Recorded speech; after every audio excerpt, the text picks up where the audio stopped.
जी गोष्ट आज आपण ऐकणार आहोत ती आहे पळती झाडे या संग्रहातली पहिली कथा. या कथेचं नाव आहे पळती झाडे पाहूया. एखाद्या जादूच्या प्रयोगामध्ये आपण पाहतो की जादूगार एखाद्या रुमालाला घडी घालतो आणि त्या घडीमध्ये ठेवलेली वस्तू गायब होते. तो रुमाल झटकून दाखवतो आपल्याला ती वस्तू गेलेली आहे तिथून. अगदी त्या पद्धतीने या कथेमध्ये काळाला घडी पडते आणि एका वास्तूमधून एक व्यक्ती गायब होते. थोडी संदेह कथेच्या मार्गाने जाणारी ही कथा आहे. तर या कथेवरही आपले कॉमेंट्स आणि आपल्या लाईक्स आणि शेअर्सची मला प्रतीक्षा राहील. सबस्क्राईब केलं नसेल तर जरूर करा, कारण हे छोटं चॅनल आहे आणि कदाचित युट्यूबवर तुम्हाला हे सापडणार नाही. त्यामुळे पुढेही आपली भेट निश्चितपणे होत राहावी असं वाटत असेल तर प्लीज सबस्क्राईब करून ठेवा. तर वळूयात कथेकडे. पळती झाडे पाहूया. प्रकरण 1. बीकॉम झाल्यावर बँकेतील नोकरीसाठी मी स्पर्धा परीक्षा दिली आणि त्यात उत्तीर्ण झालो. बँकेत क्लार्कची नोकरीही लागली. सुरुवातीस पगार 11,000 रुपये. घरीच राहत असल्यानं अडचण अशी कोणतीच नव्हती. आई बाबांनी कदाचित माझ्या विवाहाचा सुद्धा विचार करायला सुरुवात केली असेल. शेवटी ते मध्यमवर्गीयच, त्यांची काय चूक. पण आयुष्य असं सरळ वाटेवरून कधीही जात नाही. त्या वाटेला अनपेक्षित फाटे फुटत असतात. माझी बदली सोलापूरच्या शाखेत झाली. नोकरी लागताच मी सीए साठी आर्टिकल्स करायला सुरुवात केली होती. तसं त्या 3-4% निकालात माझा निभाव लागणार नव्हता, पण तरीही एक प्रयत्न. आणि सीए करत आहे हे सांगण्यातही भूषण. बदलीची ऑर्डर आली आणि घरात जरा गोंधळ झाला. होणारच. आणि मग आयुष्यातला आणखी एक अनपेक्षित फाटा. आईला आठवलं तिचा मावस भाऊ सोलापुरातच राहत होता. त्यांचं घराणं तिथे 2-3 पिढ्या स्थायिक झालं होतं. तसा एवढ्यात फारसा संपर्क नव्हता, पण शेवटी रक्ताचंच नातं. माझ्या करवी आईनं मामांना पत्र पाठवलं आणि नवल 8 दिवसातच त्यांचं उत्तरही आलं. इतर चौकशीखेरीज महत्वाचा भाग हा होता, चिरंजीव श्रीरंगची बदली सोलापूरला झालीये हे समजलं. त्याला अगदी अवश्य माझ्याकडे राहायला येऊ देत. नाहीतरी सध्या घरात आम्ही दोघंच फक्त असतो. मेघनाद आणि चंदी अमेरिकेत असतात. तसे भेटून जातात, पण आता इथे येऊन राहतील ही अपेक्षाच धरायला नको.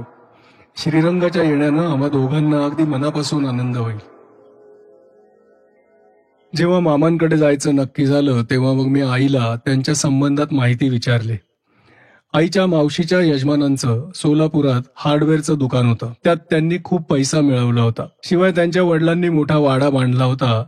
त्यांचा मुलगा म्हणजे आमचे मामा वकिलीची परीक्षा पास झाले होते, पण सनद घेतली नव्हती आणि वकिलीचा व्यवसायही केला नव्हता. दुकान भर बाजारपेठेत होतं. शहरीकरण झालं तेव्हा दुकानाला खूप चांगली किंमत आली. ते विकून टाकलं आणि आयुष्य आरामात घालवलं. मुलं मात्र हुशार निघाली. आपापल्या मेरिटवर चांगली शिकली आणि आता अमेरिकेत आहेत. कदाचित कायमचे तिथेच राहतील. पळती झाडे प्रकरण 2. 24 तारखेपासून मला जॉईनिंग लिव्ह मिळाली. 27 तारखेस मी येतोय असं मामांना पत्र लिहिलं. त्याचं उत्तर ताबडतोब आलं. तुझी एक्सप्रेस 4:30ला इथे पोहोचेल. तुला घेण्यासाठी मीच स्टेशनवर येतोय. मेनगेट पाशी घड्याळाखाली उभा असेन. इथे सर्व काही सोयी आहेत.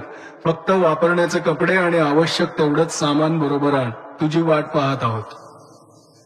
मामा मामी कोणाच्या तरी कंपनीसाठी किती उत्सुक झालेत हेच त्या पत्रावरून दिसत होतं. मी बरोबर साधारण 15 दिवसांसाठीचे कपडे आणि इतर आवश्यक सामान घेतलं. 15 दिवसांनी पुन्हा एकदा पुण्यास चक्कर होणारच होती. आणखी काही आवश्यकता पडली तर त्या खेपेस मी ते बरोबर घेऊन जाणार होतो. आई बाबांनाही माझी गैरहजेरी जरा अवघडच जाणार होती. आजवर मी 2-4 दिवसांपेक्षा जास्त काळ घराबाहेर राहिलो नव्हतो. त्यातल्या त्यात त्यांना एक समाधान होतं, मी मामांकडेच राहणार आहे.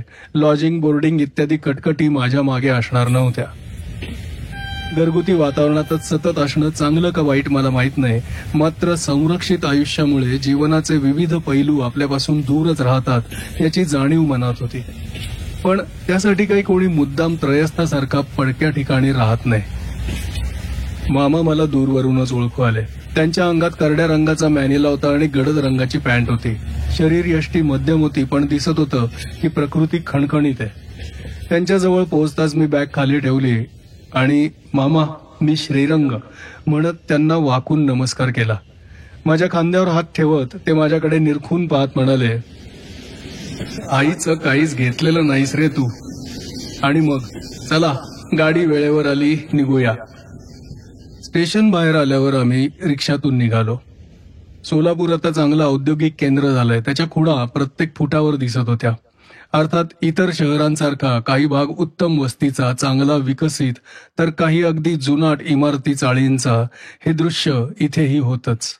साधारण 20 मिनिटांनी रिक्षा मामांच्या पत्त्यावर पोहोचली. रिक्षातून उतरल्यावर समोरच्या मोठ्या इमारतीकडे बोट करत मामा म्हणाले, हे कॉर्पोरेशनचं हायस्कूल आणि ज्युनियर कॉलेज. फार पूर्वी इथे अगदी साधी प्राथमिक शाळा होती.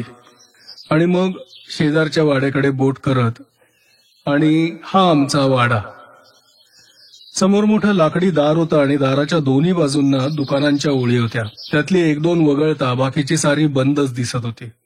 मामांच्या मागोमाग मी मोठ्या दारातून आत पाऊल टाकलं. आत घडीव दगडांची फरशी होती आणि समोर मोठं अंगण होतं. अंगणात विहीर होती, संडास मोऱ्यांची रांग होती, काही जुनी मोठी झाडंही होती. दुकानांच्या मागच्या भिंतींना दारं होती. डाव्या छताला 1.5 फुटांचे जबरदस्त धिरे होते आणि त्यांच्यावर वरची इमारत म्हणजे इमारतीचा मागचा भाग बांधला होता. तिथेच वर जाणारा जिना होता. जिन्यानं आम्ही वर गेलो. बहुधा आमच्या पावलांचा आवाज ऐकूनच मामी दाराशी आल्या होत्या. अर्थात त्या मामी हा माझा अंदाजच होता, पण तो खरा ठरला. श्री, मामा म्हणाले, ही तुझी मामी. मी पुढे होऊन त्यांना वाकून नमस्कार केला. त्यांच्या चेहऱ्यावरचं स्वागताचं हास्य मनापासूनचं होतं. ये, तुला मोरी दाखवते. हात तोंड धू, तोवर चहा होतोच आहे, त्या म्हणाल्या. असं माझं मामांच्या घरात स्वागत झालं. चहासाठी आम्ही स्वयंपाकघरातच डायनिंग टेबलाभोवती बसलो होतो. माझी नजर साहजिकच सर्व खोलीवरून फिरत होती. खोली म्हणजे जुन्या नव्याचं एक मोठं विलक्षण मिश्रण होतं. फ्रीज होता, डायनिंग टेबल होतं, गॅस होता, मिक्सर, प्रोसेसर होता. पण 1.5 फूट रुंदीच्या भिंतीत जाळीच्या आणि साध्या दारांची कपाटही होती. वर फूट रुंदीच्या तुळ्यांवर कढीपाट होता. पण भिंतींना उत्तम ऑइल पेंट दिलेला होता. मग लक्षात आलं, हे नव्या जुन्याचं मिश्रण घरात सर्वत्रच आहे. मामींनी चहाचे कप ठेवले आणि शंकरपाळ्यांची डिशही ठेवली. चहा घेता घेता मामा माझ्या घरच्यांची चौकशी करत होते. खरं तर कितीतरी वर्षात आईची आणि त्यांची भेट सुद्धा झाली नव्हती, तरीही चौकशीतली त्यांची आपुलकी नाटकी वाटत नव्हती. चहा होताच मामा म्हणाले, चल तुला घर दाखवतो. घर किती मोठं असावं. त्या मजल्यावरच 7-8 खोल्या होत्या. पैकी मामा मामी फक्त पुढच्याच 2-3 वापरत आहेतच वाटत होतं. पण मागच्या खोल्या वापरात नसून सुद्धा अगदी स्वच्छ होत्या. दारांना साध्या कड्या होत्या. आजोबांनी वाडा बांधला त्यात मी एवढासाही बदल केलेला नाही, मामा सांगत होते. मुलांचं सारखं चाललेलं असतं. फर्निचर बदला, खाली मोजाक, निदान पॉलिश टाईल बसवा, खिडक्या सरकत्या अल्युमिनियमच्या बसवा. मी त्यांना सांगत आलोय, माझ्या हयातीत इथे असंच राहणार. मग नंतर तुम्ही इथे मोठं कॉम्प्लेक्स उभं करा, नाहीतर मॉल बांधा, काहीही करा. अरे आमची वाढती वय, या गुळगुळीत फरशा म्हणजे अपघाताला निमंत्रणच. हातापायाला फ्रॅक्चर झालं तर इथे आम्ही दोघंच्या दोघं कोण निस्तरणार आमचं. मागच्या खोल्या पाहून झाल्यावर ते म्हणाले, चल आता तुला तुझी सोय कुठे केली ते दाखवतो. मधल्याच एका खोलीतून एक जिना वर जात होता. वर एका अंगाला 3 खोल्या होत्या आणि बाकीची शहाबादी फरशांची गच्ची होती. उजवीकडच्या खोलीचं दार उघडत ते म्हणाले, श्री, या तुझ्या खोल्या. आत मोठी खोली होती. एक टेबल, 2 खुर्च्या, एक लहान लाकडी कपाट आणि एका टीपॉयवर ट्रान्झिस्टर. मामा मागोमाग मी आतल्या खोलीत गेलो. जुन्या पद्धतीची लोखंडी खाट, वर मच्छरदाणीसाठी गज, गादी, उशी, शाल, चादर, शेजारीच मोठा आरसा असलेली लाकडी अलमारी, शिवाय 2 खुर्च्या आणि एक आरशाचा ड्रेसर. मग तिसरी खोली. इथे सामान काही नव्हतं. समोर संडास बाथरूम होते. पुढे होत बाथरूमचं दार उघडत मामा म्हणाले, श्री, आत बंबाला कॉईल बसवले. टाकीचं पाणी 24 तास असतंच. पिण्याचं पाणी मात्र पहाटेसच भरून ठेवावं लागेल. काय, कशी आहे सोय? मामा, मी अगदी प्रांजळपणे म्हणालो, अहो माझी एवढी बडदास्त ठेवण्याची काय गरज होती? अहो खालची एखादी खोली ही मला पुरली असती आणि चालली असती की. अरे खोल्यांना काय तोटा आहे, खोल्या ओस पडल्यात. मुद्दाम तुझी वर सोय केली. रात्री उशिरापर्यंत वाचत बसशील, नाहीतर रेडिओ लावत बसशील. आम्हाला काहीही उपद्रव व्हायचा नाही. तू अगदी मोकळ्या मनानं घरच्या सारखा राहा. चलतो, जरा आराम कर, मग सावकाश खाली आलास तरी चालेल. जेवण 8-8:30 असतात. मामा खाली गेले आणि मी खुर्चीवर बसून राहिलो. आता वाटतं सोलापूरला बदली झाली नसती तर किती चांगलं झालं असतं. पुढच्या अकल्पनीय, थरारक, भयानक आणि शेवटी विलक्षण दुःखांत ठरलेल्या घटनांचा मला साक्षीदार तरी व्हावं लागलं नसतं.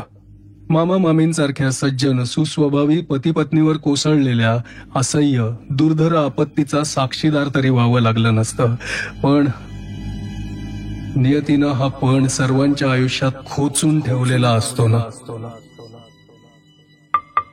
कपडे बदलून जरा विश्रांती घेऊन तासाभरानं मी खाली आलो.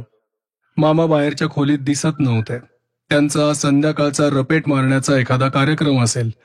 खोलीत टिपॉयवर दिवसाची वर्तमानपत्र होती, ती हातात घेऊन मी भिंतीतल्या बाहेरच्या बाल्कनीत आलो. बाल्कनी वाड्याच्या दर्शनी भागावरच होती. समोर गर्दीनं गजबजलेला रस्ता होता. बाल्कनी उजवीकडे गेली होती. चांगली 3 फूट रुंद शहाबादी फरशी घातलेली, भक्कम लाकडी कठडा बसवलेली बाल्कनी. ती कोठपर्यंत जाते या कुतूहलानं मी उजवीकडे निघालो. पण पुढे माझ्यासाठी एक नवल होतं. इमारत वळली, बाल्कनी ही वळली होती. दुसऱ्या भिंतीला ही वळसा घालून पार शेवटपर्यंत पोहोचली होती. तिथे विटांच्या भिंतीपाशी थांबली होती. उजव्या हाताला बिनवापरातल्या खोल्यांच्या बंद दारा खिडक्यांची ओळ होती. आजकाल 7-8 फुटांच्या गॅलऱ्या पाहायला मिळतात. त्यांच्या तुलनेत वाड्याची ही लांबलचक बाल्कनी मोठी वैशिष्ट्यपूर्ण वाटली. सुरुवात केली होती त्या दारापाशी परत आल्यावर मी मागे वळून त्या लांबच लांब एखाद्या सुस्त अजगरासारख्या पसरत गेलेल्या बाल्कनीवर एक नजर टाकली. म्हणजे माणसाचं मन त्याला भावी घटनांचे काही सुप्त संकेत देतं की काय हे मला समजत नाही. पण अजगराची मनात अनाहूतपणे आलेली कल्पना पुढे जेव्हा जेव्हा या घटनांचा विचार मनात येई तेव्हा या मनात आलेल्या कल्पनेचं जरासं भयपूर्ण कुतूहल वाटल्याशिवाय राहत नाही. दारापासच्याच खुर्चीवर बसून मी हातातली वर्तमानपत्र चाळायला सुरुवात केली. अर्थात बातम्यांमागचे स्थानिक संदर्भ आणि त्यांच्यात निर्देश आलेल्या व्यक्ती यांची काहीही माहिती नसल्यानं माझ्या दृष्टीनं सर्व मजकूर निरर्थकच होता. 7:30च्या सुमारास मामा परत आले. मला खोलीत नुसताच बसलेला पाहताच ते म्हणाले, "अरे श्री, टीव्ही तरी लावायचास." "मामा, खरं सांगू का, टीव्हीवरच्या या हिंदी मराठी मालिकांचा अगदी उबग आलाय बघा." "हां, अगदी माझ्या मनातलंच बोललास. पण तुझ्या मामीला मात्र या मालिका पाहिल्याशिवाय चैन पडत नाही. नशीब की दुपारी सगळ्या मालिका दाखवतात. तिचाही वेळ चांगला जातो. आणि तिला तरी दोष कसा द्यायचा, ही चंदी अमेरिकेत गेल्यापासून तर तुझी मामी अगदीच एकटी पडली आहे." "मामा, तुमच्या मुलांना माहित आहे का मी इथे राहायला आलोय ते? नाहीतर त्यांना वाटायचं कोणीतरी भामटाच त्यांच्या घरात घुसलाय." "अरे, तुझं यायचं ठरलं तेव्हाच दोघांना फोन करून कळवलंय मी."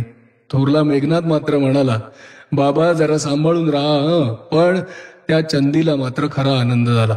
"तुम्ही दोघं एकटेच्या एकटे, चांगली सोबत होईल आता तुम्हाला," असं म्हणत होती. आज उद्या एवढ्यात तिचा फोन येईलच.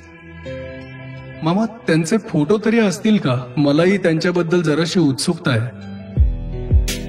फोटोचा विषय निघताच मामा उठले आणि त्यांनी भिंतीतल्या कपाटातून एक अल्बम काढून माझ्या हातात दिला. शेवटी त्यांच्याकडून अगदी एवढ्यात आलेले फोटो आहेत. त्यांच्या आवाजात अभिमान होता आणि ते नैसर्गिकच होतं. मुलांच्या कर्तबगारीचा वडिलांना अभिमान वाटणारच. मी अल्बम उघडला. मेघनाद आणि चंदी यांचे खूप फोटो होते. मेघनाद जरा गंभीर वाटत होता, पण ती चंदी, ती मात्र प्रत्येक फोटोमध्ये अगदी दिलखुलासपणे हसत होती. वर्णानं जरा सावळीच, पण नाकी डोळे अगदी तरतरीत. मी ऐकलं होतं आपल्याकडून तिकडे जाणाऱ्यांपैकी काही जणांना तिथे राहणं जमतच नाही, पण ही चंदी मात्र अगदी खुशीत दिसत होती. "हा, मेघनाद आता चांगल्या कंपनीत आहे. मला तिकडची नावं वगैरे काही सांगता यायची नाहीत," मामा सांगत होते. त्याच्याच आग्रहावरून या चंदीला तिकडे पाठवलं. खरं तर तुझ्या मामीचा जरासा विरोधच होता, कारण तिला सुद्धा एवढं समजतं, एकदा मुलं परदेशी गेली की ती कायमचीच दूर राहणार. भेटी झाल्या तरी त्या 8-15 दिवसांसाठीच असणार. सांधा बदलून गाडी एकदम दुसऱ्या वाटेनं जावी तसंच होतं. जाणाऱ्यांची खूप प्रगती होते, पैसेही खूप मिळतात, पण त्याबरोबर मानसिकताही बदलते. इथेच नव्या जुन्या पिढीत खूप अंतर पडताना दिसतं. मग मुलं परदेशी गेल्यावर तर पाहायलाच नको. त्यांची सगळी लाईफस्टाईलच बदलून जाते. आयुष्याकडे पाहण्याचा त्यांचा दृष्टिकोनही एकदम बदलून जातो. इकडच्यांवर त्यांचं प्रेम नसतं किंवा त्यांना काही माया नसते अशी गोष्ट नाही. तिकडे राहायला बोलवतातही, पण ते कसं जमणार? आपण तिथे काय करणार? आणि बायका जाणार म्हणजे फक्त कष्टाच्या धनी होण्यासाठी, पण तेही स्वीकारायलाच हवं नको का? आपल्या स्वार्थासाठी त्यांचे आयुष्य इथे जखडून ठेवायची का? आपल्या प्रत्येक पिढीपुढे सध्या तरी हाच प्रश्न उभा आहे. विचार केला तर हे सगळं पटतं, पण प्रत्यक्षात आचरणात उतरवायला किती कठीण गोष्ट. मला ही मुलांची इथली गैरहजेरी जाणवते, पण तुझी मामी हा विषय निघाला की ती इतकी हळवी होते. सगळा प्रकारच जरा कठीण आहे. विषयानं जरा वेगळंच वळण घेतलं होतं. सुदैवानं तेवढ्यात मामींची जेवणासाठीची हाक आली. माझ्या हातातला अल्बम मामांकडे दिला. त्यांनी तो परत कपाटात ठेवून दिला. आम्ही जेवायला आत गेलो. जेवायला तिघही एकदमच बसलो, कारण भाजी दुपारचीच होती, गरम केलेली होती. भात ताजा होता, पोळ्याही आत्ताच केल्या होत्या. शिवाय टेबलवर चटणी, लोणचं, खारातल्या मिरच्या यांच्या बरण्या होत्या. पदार्थांना चव अतिशय छान होती. मामी मोठ्या सुगरण होत्या, यात काही शंकाच नव्हती. वागण्यातही अगत्य होतं, पण बोलण्यात मात्र त्या जेवढ्याच तेवढा भाग घेत होत्या. म्हणजे अबोल वगैरे नव्हत्या, पण काही काही जण असे स्वभावताच जरा अंतर्मुख, इंट्रोवर्ट असतात. म्हणजे त्यावेळी मनात हा विचार आला नाही, मुलं दूरवर परदेशी गेल्यानंतर त्यांच्या स्वभावात असा बदल झाला असेल. स्त्रीचं मन, मला त्याची कल्पना कशी येणार? नाही म्हटलं तरी प्रवासाचा काही ना काही शिणवटा होताच. 9चे टोले पडताच मी मामा मामींचा निरोप घेऊन वर झोपायला आलो. बाहेरच्या खोलीतला ट्रान्झिस्टर आत कॉटपाशी ठेवला. आता दुपारचा उष्मा गेला होता. गच्चीवरचा गार वारा खोलीत येत होता. पायालगतची एक खिडकी उघडी ठेवून मी गादीवर आडवा झालो. नव्या जागी आणि नव्या पण चांगल्या माणसात असा अचानक दाखल झालो होतो. त्याचेच विचार अर्थात मनात येणार. हे मामा मामी तसे सुखवस्तू, प्रकृतीनं धडधाकट, पण त्यांना खऱ्या अर्थानं सुखी म्हणायचं का? शेवटी लोकांची, निदान मध्यमवर्गीयांची तरी आयुष्याकडून काय अपेक्षा असते? एखादा पुत्र, एखादी कन्या, मग त्यांचं शिक्षण, नोकरी, व्यवसायात स्थिर होणं, मग विवाह, घरात मुलगा, सून, लेक, जावई, नातवंड यांची वर्दळ असणं, हेच की नाही? पण मामा मामींना ते सुख किंवा ते समाधान कधीच मिळणार नव्हतं. मुलगा मुलगी परदेशातच स्थायिक होणार, तिथेच कोणाशी तरी, म्हणजे भारतीय हिंदू असला तरी नशीबच म्हणायचं, विवाह करणार. त्यांची मुलं मुली त्याच संस्कृतीत वाढणार. आजोबा आजीचं प्रेम, त्यांचे संस्कार, त्यांचा मान सन्मान, आदर या आपल्या प्राचीन परंपरेलाच इथे छेद गेला होता. त्या तिसऱ्या पिढीच्या मानसिकतेत या जुन्या नात्यागोत्यांना जागाच नव्हती. आणि हे उमजण्या इतके मामा मामी खासच समंजस होते. कन्या पुत्र असूनही एक प्रकारचं निपुत्रिकांचंच आयुष्य ते जगत नव्हते का? शेवटपर्यंत जगणार नव्हते का? त्यांची स्वतःची लाखाची इस्टेट होती. मुलंही दर साल कित्येक लाख रुपये कमावतील, पण या पैशांनी काय सुख समाधान विकत घेता येणार होतं? त्या रात्री माझ्या मनात हे विचार आले खरे. त्यामागे काय कारण असू शकेल मला सांगता येत नाही. पळती झाडे प्रकरण 3. सकाळी 6ला जाग आली. आसपास अपरिचित खोली पाहून क्षणभर मनाचा घोटाळा झाला. मग सगळं आपापल्या जागी बसलं. मी खाली आलो. मामा मामी स्वयंपाकघरातच होते. चांगली झोप लागली होती ना रे? मामांनी विचारलं. अगदी छान. टेबलपाशी बसत मी म्हणालो. तुला चहा देते हं? कोरास ठेवलाय, मामी म्हणाल्या. चहा झाल्यावर आम्ही तिथेच गप्पा मारत बसलो. अंघोळ वगैरे झाली की आपण बाहेर जाऊ, मामा म्हणाले. माझी रोजची चक्कर असतेच. आज तुझी बँक तुला दाखवतो. मग कामाच्या वेळा आणि जायची यायची वाट सगळ्याची तुला माहिती होईल. 9च्या सुमारास आम्ही बाहेर पडलो. बाहेर पडता पडता मामा म्हणाले, साधारण 10:30च्या सुमारास तुझ्या बँकेला जाऊ. सकाळची किंवा दुपारची कोणतीही वेळ असली तरी बँक उघडी सापडेल. मोठं मार्केट, पोस्ट ऑफिस हे दाखवत दाखवत मामा चालत होते. साधारण अर्ध्या पाऊण तासानं आम्ही पार्क पाशी पोहोचलो. मामा गेटमधून पार्कमध्ये शिरले. मागे वळून माझ्याकडे पाहत जरासे हसत म्हणाले, ही ही माझी रोजच्या भेटीची जागा आहे. एखादा कप गरम चहा घेतो, सावलीत आरामात बसतो. ये. मोठ्या झाडाखालच्या लाकडी फळ्यांच्या बाकावर मामा बसले. कंपाऊंड बाहेर चहाची गाडी होती. मामांनी त्याला 2 बोटं दाखवली. 5-7 मिनिटातच तो गरमागरम चहाचे प्लास्टिकचे पेले घेऊन आला. चहा घेता घेता शेवटी मी मनातला प्रश्न मामांना विचारलाच. मामा, आई म्हणत होती तुम्ही वकिलीची परीक्षा दिलीत, पण वकिलीचा व्यवसाय मात्र कधी केला नाही. वकिलीचाच काय, कोणताही व्यवसाय केला नाही, धंदा केला नाही, नोकरी केली नाही. मामा जरासे हसत म्हणाले, अरे घरी इतकं गडगंज आहे की नोकरीसाठी कुणाची हाजी करण्याची जरूरच पडली नाही. आणि मग बोलण्याच्या ओघात त्यांनी त्यांच्या घराण्याचे, काही स्वतः अनुभवलेली पण बहुतेक सर्व ऐकीव पूर्वपीठिका सुनावली. 20व्या शतकाच्या सुरुवातीस त्यांच्या आजोबांनी सध्याचा राहता वाडा बांधला होता. त्यांचा व्यवसाय खासगी सावकारीचा होता.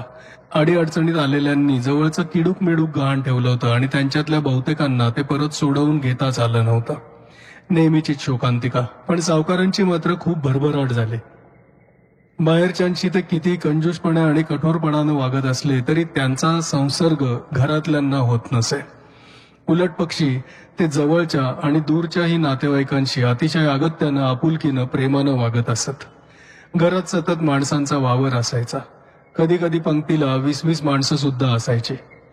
मामांच्या वडिलांचा हार्डवेअरचा व्यवसाय होता, पण तोही असाच योगायोगानं गळ्यात पडला होता. हार्डवेअर दुकानाच्या मूळ मालकानं सावकारांकडून काही 4-5 हजार रुपयांचं कर्ज घेतलं होतं. 32-33चे जागतिक मंदीचे दिवस. त्याचा फटका त्या दुकानदारालाही बसला. मुद्दलच काय, व्याज देणं सुद्धा जमलं नाही आणि रक्कम जसजशी वाढत चालली तसा अखेरचा उपाय म्हणून त्यानं सर्व व्यवसायच सावकारांच्या नावावर करून दिला. त्यावेळी मामांचे वडील 24-25 वर्षांचे होते. त्यांनाच दुकानात बसावं लागलं. 5-6 वर्ष तरी गेली आणि त्यांचं नशीब एकदम फळफळलं. 1940 मध्ये दुसऱ्या महायुद्धास तोंड लागलं. त्यावेळी भारतात अगदी लहानातल्या लहान वस्तूपासून सर्व काही आयातच होत असे. अगदी सुया, पिना, टाचण्या, कुलप, बिजागऱ्या, नट बोल्ट, स्क्रू पासून सर्व हत्यारं, अवजारं इथपर्यंत. आणि युद्ध सुरू होताच सर्व आयात थांबली. सर्व वस्तूंचे भाव कडाडले. 2 पैशांची फ्रेट सॉ 8 आण्यांना सुद्धा मिळेनाशी झाली. प्रत्येक बाबतीत हेच. 60 सालापर्यंत मामांच्या वडिलांनी व्यवसाय केला, खूप कमाई केली आणि मग धंद्याचं स्वरूप बदलताच त्यांनी 3 गाळ्यांचं प्रशस्त दुकान मागच्या गोडाऊन सकट भरपूर किंमत घेऊन विकून टाकलं. हा पैशांचा एक स्रोत. दुसरा, मामांच्या आजोबांनी इम्पेरियल बँकेचे काहीसे शेअर खरेदी करून ठेवले होते. 65च्या सुमारास स्टेट बँकेनं इम्पेरियल बँक ताब्यात घेतली तेव्हा 10 रुपयाच्या एक शेअरला 2,500च्या आसपास किंमत आली. मामांना त्यांच्या वडिलांनी वकिलीची परीक्षा द्यायला लावली खरी, पण मामांनी तो व्यवसाय कधीच केला नाही आणि त्याची जरूरही भासली नाही. सर्व इस्टेटीचे ते एकमेव वारस होते. त्या इस्टेटीची देखभाल त्यांनी अत्यंत डोळसपणे केली. एका सीएकडे माझी टॅक्सची केस आहे, मामा सांगत होते. त्यांच्या सल्ल्याप्रमाणे मी माझ्या गुंतवणुकी करत असतो. शेअर्समध्ये, वेगवेगळ्या फंडांमधून. इन्कम टॅक्सच्या बाबतीत माझा जास्तीत जास्त कसा फायदा होईल हेच मला पाहायचंय आणि आतापर्यंत तरी त्यांच्या सल्ल्याचा फायदाच झालाय. कितीतरी वेळ मामा बोलत होते. माझ्या जवळजवळ सर्व प्रश्नांची उत्तरं मला मिळाली होती. हातातल्या घड्याळाकडे पाहत मामा म्हणाले, अरे 10:15 झाले की, चल आपण तुझ्या बँकेचं पाहूया. तसं अंतर काही कमी नव्हतं, पण मामांनी मुद्दामच रिक्षा केली नाही. रिक्षातून सपाट्यानं गेलं की रस्त्यांची जाण होत नाही. वाटेवरचे काही काही लँडमार्क लक्षात राहत नाहीत. बँकेची वेळ सकाळी 10 ते संध्याकाळी 5 अशी होती. 1 तारखेस मी सकाळी 10 वाजता जॉईनिंग रिपोर्ट घेऊन इथे हजर होणार होतो. मग आयुष्याला एक काहीतरी नियमित घाट येणार होता. परत येताना आम्ही बसनं आलो. वाड्या शेजारच्या चौकात बस स्टॉप होता. मी परत आलो, पण मामा मात्र त्यांच्या रोजच्या कार्यक्रमाप्रमाणे पायीच पुढे गेले. स्वयंपाक चालला होता. मी स्वयंपाकघरातच बसलो. मी आत येताच मामी म्हणाल्या, चहा टाकू का रे? जेवायला बराच अवकाश आहे. नको, वाटेत आम्ही घेतला. आता मामा परत केव्हा येणार? 12:30च्या आत नक्कीच नाही.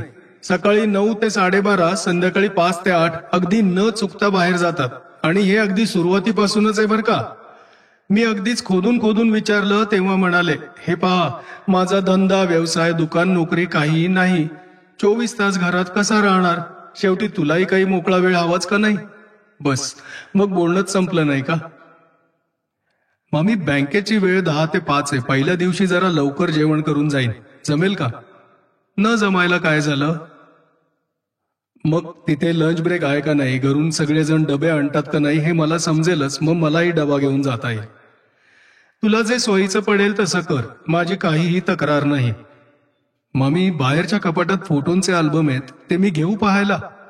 अरे घे की. मी बाहेरच्या खोलीत आलो. मामांनी काढला होता त्या अल्बम मागे आणखी एक जाड अल्बम होता. दोन्ही खाली काढून मी आरामशीरपणे खुर्चीत बसलो. एक एक पान मागे उलटत जाणं म्हणजे एक प्रकारचा भूतकाळात जाणारा काळ प्रवासच होता.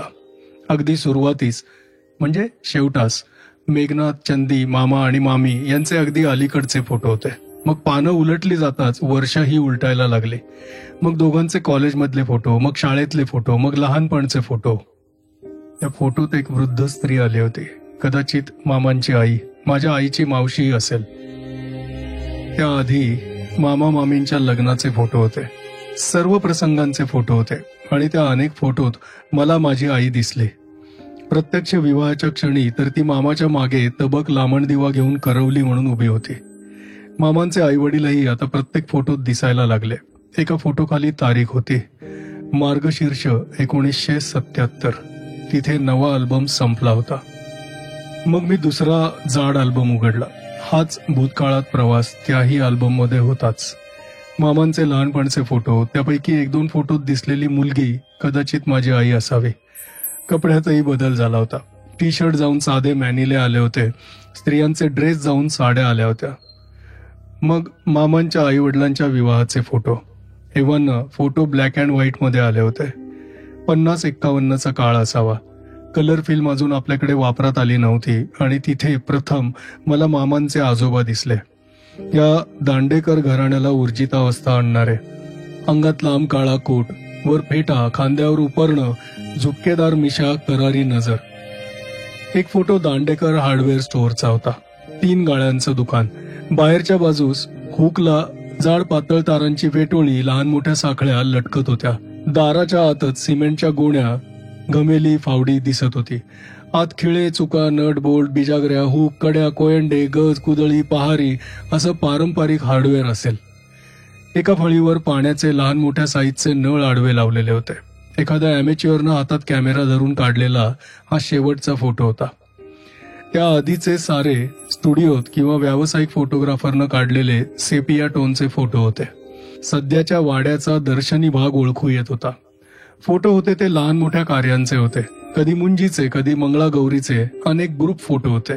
म्हणजे मामांनी सांगितलंच होतं, त्यांच्या आजोबांच्या वेळी वाड्यात खूपच लोकांचा राबता होता. एव्हाना सूट पॅन्ट दिसेनाशा झाल्या होत्या. लांब बायांचे शर्ट, 1 किंवा 2 काष्टांची धोतरं आणि स्त्रियांच्या अंगावरील नऊवारी पातळं. एका अज्ञात, आता इतिहास जमा झालेल्या कालखंडाचं ते चित्रण होतं. आता फोटोतल्या पोज कृत्रिम, गंभीर अशा होत्या. सर्वांच्या नजरा कॅमेऱ्याकडे. म्हणजे फोटोग्राफर लेन्सवरचं शटर काढून ते एकदा किंवा 2दा गोल फिरवत असेल. अगदी लहान मुलांचे चेहरे त्यांच्या हालचालींबरोबर हालत असावेत, कारण ते चेहरे जरासे धूसर झाले होते. हे जुन्या काळातले फोटो मी कितीतरी वेळ पाहत होतो. मामांच्या येण्यानं माझी तंद्री भंगली. 12:30 वाजले होते. उठून मी अल्बम जागेवर ठेवले आणि आम्ही जेवणासाठी आत गेलो. पळती झाडे प्रकरण 4. रविवारी सकाळी सकाळी चंदीचा फोन आला. तिची फोन करण्याची हीच नेहमीची वेळ असायची. म्हणजे मेघनाथ शनिवारी रात्री करायचा. त्यांचे अमेरिकेतले जे टाइम झोन असतील त्यांच्याप्रमाणे ते सोयीची वेळ निवडत असतील. काय म्हणतेस चंदे? मामांनी विचारलं. अर्थात मला संभाषण एकतर्फीच ऐकू येत होतं. हो आला ना. आम्ही दोघं ना अगदी छान आहोत. हो देतो ना. आणि मग मामा मला म्हणाले, श्री, चंदीला तुझ्याशी बोलायचंय. मी फोन कानाला लावला आणि हॅलो म्हणालो. कोण श्री का? मी चंदी. किती हसरा आवाज. हो, मामा म्हणतच होते तुमचा फोन येईल. अरे हे आमचं तुमचं काय आहे? ती हसत म्हणाले, आपण कझिन्स आहोत, डोंट फॉरगेट. नुसतं चंदी म्हण. राईट, चंदी. मामा म्हणतच होते तुझा फोन येईल म्हणून. हो, आई बाबा कसे आहेत? अगं आत्ताच मामा नाही का तुझ्याशी प्रत्यक्ष बोलले? अरे ते माझ्या समाधानासाठी आम्ही छान आहोत, मजेत आहोत सांगतात, पण मी इकडे यायला निघाले ना तेव्हा दोघंही, त्यातल्या त्यात आई जास्तच, इतकी अपसेट झाले होते की मला इकडे अगदी चैनच पडत नव्हतं. शक्य आहे तसं होणं, पण आता खरंच खूप सावरलेत दोघं जण. तू तिथे राहायला येतोस म्हणालास म्हणून बाबांनी कळवलं तेव्हा अगदी खूप आनंद झाला बघ मला. ते दोघं एकट्याच्या एकटे आता छान आहे, तुझी कंपनी मिळेल त्यांना. चंदे, मलाही इथे अगदी घरच्यासारखं वाटतंय बघ. हो ना, मग एवढ्यात तिथून बदली करून घेऊ नकोस. म्हणजे असं 2 महिन्यात मी तिकडे 2-3 आठवड्यांसाठी येतेच आहे, तोवर तरी थांब, म्हणजे आपली गाठही पडेल. डोंट वरी, बदली काही माझ्या हातातली गोष्ट नाही आणि एवढ्यात तर इथे रुजू होतोय. किमान वर्षभर तरी इथून हलणार नाही. Good news. आईला फोन देतोस का? मी मामींना हातानं खूण करून बोलावलं आणि फोन त्यांच्या हाती दिला. सोमवारी मामींनी माझ्यासाठी 9लाच स्वयंपाक केला. 10ला 5-7 मिनिटं कमी असताना मी बँकेत हजर झालो. जॉईनिंग रिपोर्ट देण्याची, मस्टरवर सही करण्याची सर्व औपचारिकता पूर्ण झाली. बँकेतली कामं काय, रुटीन. फक्त एक दिसलं, 1:30 ते 2च्या लंच ब्रेकमध्ये बहुतेकांनी जेवणाचे डबे आणले होते. माझ्या दृष्टीनं ती सोयीचीच गोष्ट झाली होती आणि मामींच्याही. घरी फोन करून सर्व व्यवस्थित असल्याचं कळवलं. एकदा रविवारला जोडून सोमवारची सुट्टी आली तेव्हा पुण्याची एक ट्रिपही गेली. जाताना मामा, मामी, मेघनाथ, चंदी यांचे फोटो नेले आणि येताना आई बाबांचे फोटो आणले. आईचा फोटो पाहायला मामा अगदी उत्सुक झाले होते. मध्ये एकदा मामा मामींना रविवारचं जेवणासाठी बाहेर एका चांगल्या हॉटेलमध्ये घेऊन गेलो. 2 वेळा शनिवारची संध्याकाळच्या नाटकाच्या प्रयोगाची तिकीटही काढून आणले. थोडक्यात म्हणजे आमच्या तिघांच्या आयुष्याची एक छान वीण जमली होती. ऑगस्टमध्ये चंदीचा फोन आला. ती सोमवारी 4 दिवसांसाठी येत होती. तिला आणायला मामा मुंबईला गेले. एअरपोर्टवरून सँडीच्या बसनं पुणे आणि मग रेल्वेनं सोलापूर असा प्रवास करून दोघं दुपारी 5 वाजता सोलापूरला दाखल झाले. पळती झाडे प्रकरण 5. चंदी आली आणि घराचा नूरच बदलला. आयुष्यावर इतकं प्रेम करणारी, क्षणाक्षणाचा पुरेपूर आस्वाद घेणारी, सतत नव्याच्या ध्यासात असणारी, अगदी संपूर्ण एक्स्ट्रोवर्ट चंदी. आधीचाच हासरा स्वभाव आणि आता तर ती अमेरिकेतल्या मुक्त स्वतंत्र समाजात. तिच्या मूळच्या अस्मितेला आणखी नवे नवे धुमारे फुटले तर त्यात काय नवल. भेट झाल्या क्षणापासून ती माझ्याशी अत्यंत मोकळेपणानं वागत होती आणि म्हणूनच मी तिला ती सूचना करण्याचं धारिष्ट्य दाखवलं. चंदे, एक सांगितलं तर रागवायची नाहीस ना? सांगून तर बघ, ती हसत म्हणाली. मग आपोआपच समजेल. मला असं सुचवायचं होतं की निदान घरात तरी तू पारंपरिक पोशाखात वावरत जा.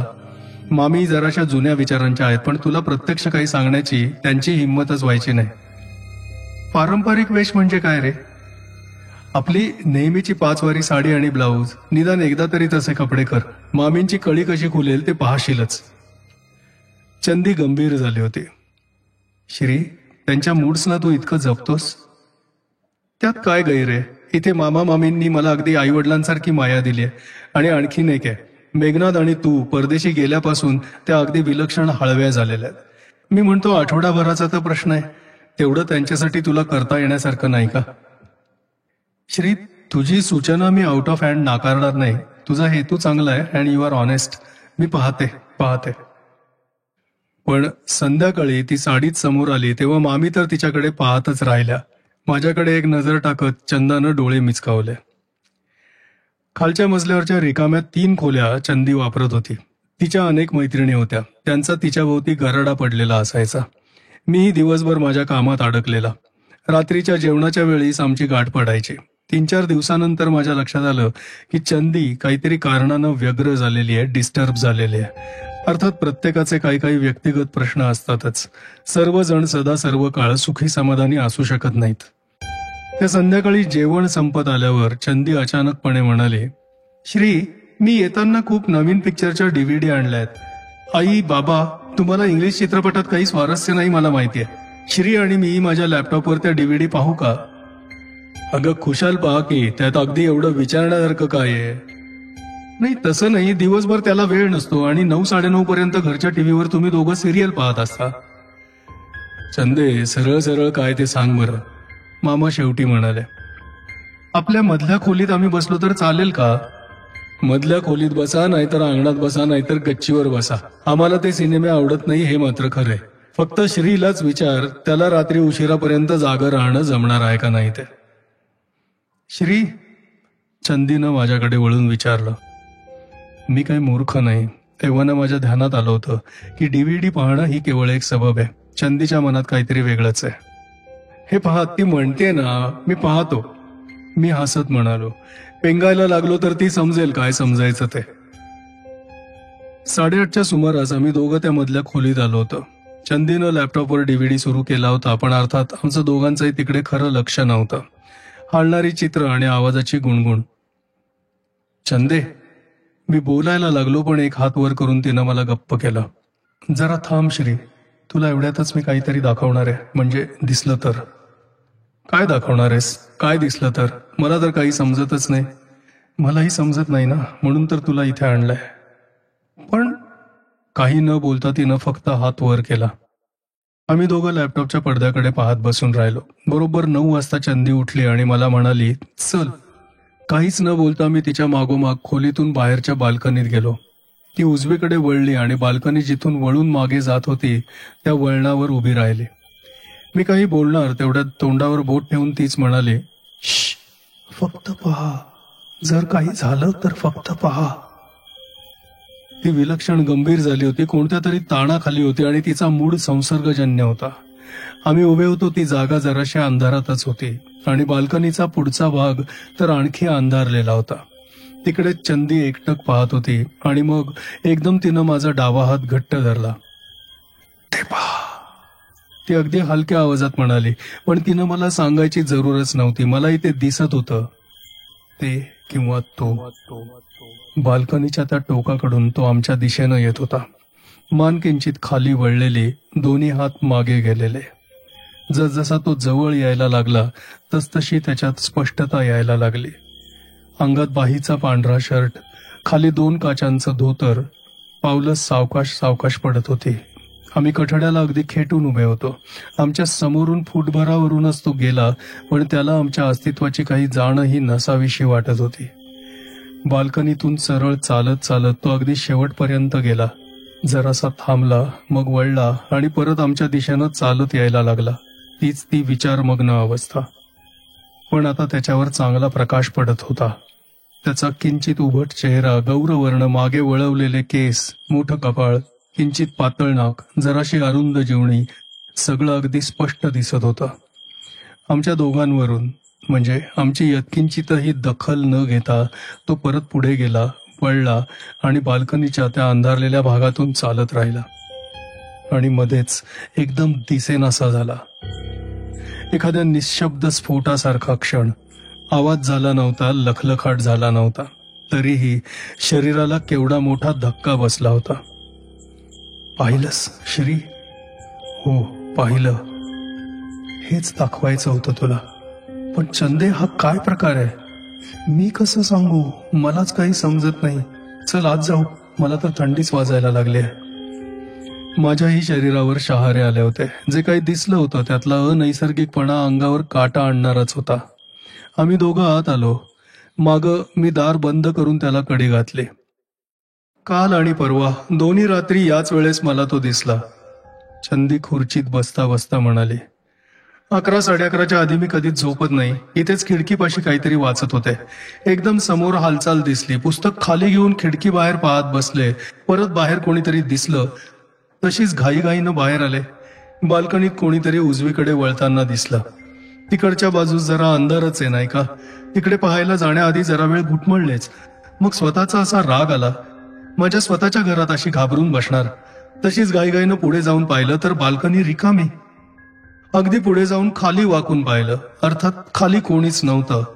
बाल्कनीला शिडी, दोरी काही लावलेलं नव्हतं. अंगण 15 फूट तरी खाली असणारच. अशी उडी मारण्याचं साहस कोण करणार? तशीच परत आले, पण वाचनावरचं लक्ष उडालं होतं. सारखा सारखा हाच विचार समोर येत होता. आता झाला हा काय प्रकार होता? पण मी त्याबद्दल कोणाशीच बोलले नाही, कारण माझी स्वतःचीच खात्री नव्हती ना. का कोणास ठाऊक, पण काल रात्री त्याच वेळी मी इथे परत थांबले होते. वाटत होतं एकदा परीक्षा घ्यावी आणि मग म्हणजे तसाच अनुभव परत आला तर अर्थात त्याचं अनालिसिस करावं. पण बरोबर त्याच वेळी मला तो दिसला. मी तयारच होते. तो पुन्हा उजवीकडे जाताना दिसताच मी लगोलग बाहेर आले, त्याच्या मागोमाग निघाले. तो वळून उजवीकडे जाताच मीही तिथपर्यंत आले आणि श्री तो बाल्कनीच्या शेवटापर्यंत पोहोचला आणि एकदम दिसेनासा झाला, हवेत विरघळल्यासारखा. मी अगदी तिथपर्यंत जाऊन पोहोचले, पण तिथे होतं काय? काहीही नाही. असा अनुभव मला तरी यापूर्वी कधीच आलेला नाही आणि मला नाही वाटत कोणाला आला असेल. ही काही साधी घटना होती?